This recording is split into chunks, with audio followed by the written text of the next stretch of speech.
Edifice of Trust podcast is a thoughtful discussion of today's current events from the perspective of America's founding principles. Welcome. From heart-pumping music to head-thumping commentary. Golf is simplicity itself.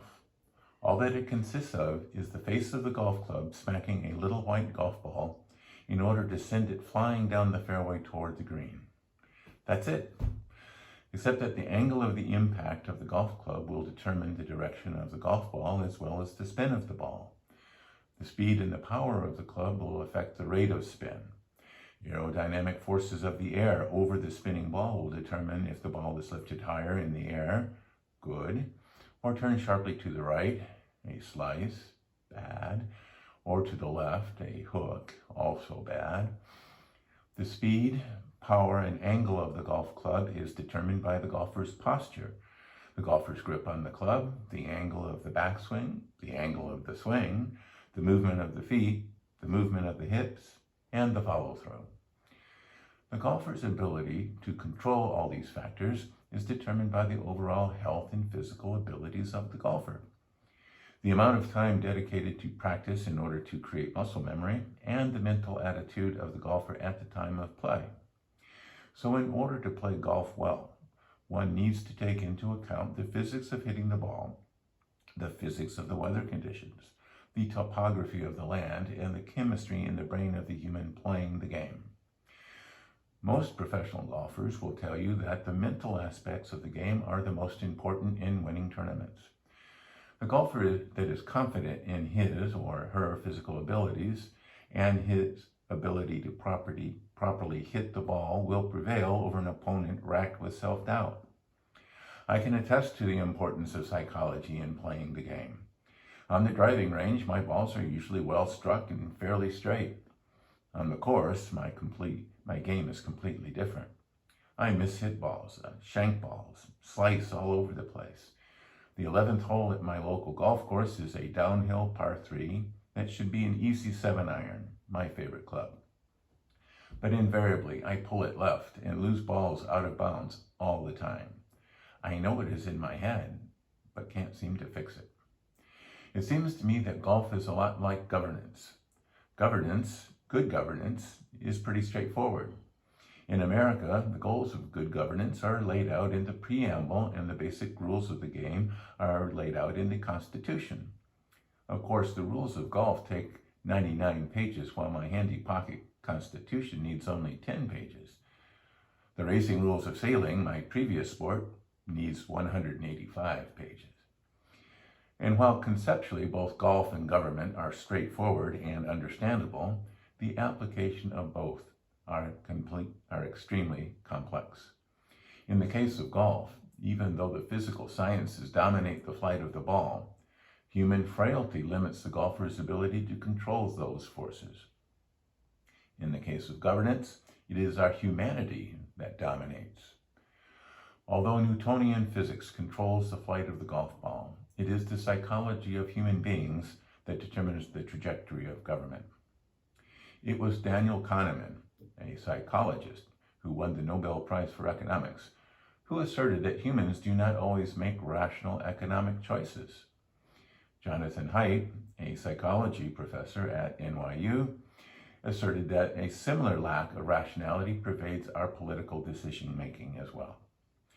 Even though the founders lacked access to the research of Professors Kahneman and Haidt and others, they came up with a pretty good system of governments. Fearing the power of a strong authoritarian government and cognizant of human frailty and the lust for power, they built in checks and balances to keep government from amassing too much power. And just as golfers are never satisfied and are constantly trying to improve their game with professional instruction, new equipment, and practice, our system of government has improved over time.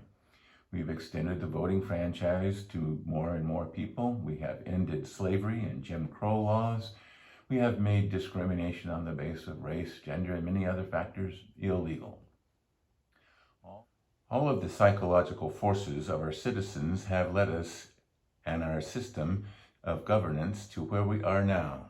Many people don't like where we are now, despite all the progress we have made, just like golfers. But just like golfers, there are many things we can do to improve our performance. In order for golfers to improve, they must analyze or have an expert analyze what is the cause of their problem so that they can fix the problem. The hope is that by fixing a particular problem, they can come closer to achieving the outcome they prefer. But because the circumstances keep changing, it is a never-ending process. We also need to be constantly improving our system of governance. One obvious way we do that is through elections. We have also amended the Constitution from time to time when a broad consensus of the people supports a certain issue. While golfers have their own psychological quirks and physical limitations, governments have regulations and procedures inserted by particular interests that interfere with good governance. Like a golfer eliminating a twitch that causes a golf ball to go awry, we need to do more to eliminate the capture of government processes by individuals and groups, such as corporations and unions, that causes governance to go awry. Of course, golfers have a handicap system to level the playing field so that players of differing abilities can play more or less evenly. And their system of governance also tries to level the playing field, that being the essence of the social contract, by providing public education, retirement security, and other benefits. We need to do a better job of leveling the playing field, but the purpose of the playing field is to play, or in this case, to go out and work hard to achieve your own unique American dream. There is not a golfer out there that doesn't try to lower their handicap and won't stop trying to become a better scratch golfer. And in the end, it is the golfer that plays to the best of his or her ability that will win the day. Ponder that while you listen to a brief message.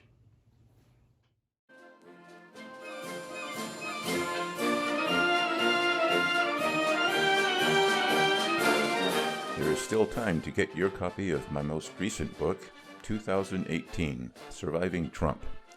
Of course, it is about much more than just surviving President Trump.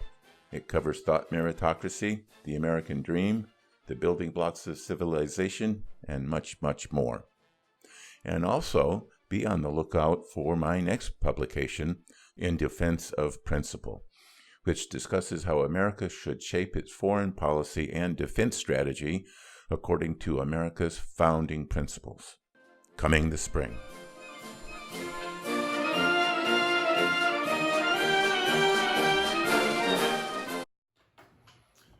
Welcome back. The Socialists and Social Democrats campaigning for office in the upcoming election do not want to modify how we implement the rules of the game. They want to play a different game. It is a game created by Karl Marx, and it is not actually a game. There is no competition. There is no striving to improve your performance, only orders from above. You may not be a golfer. You may not compete in any sport.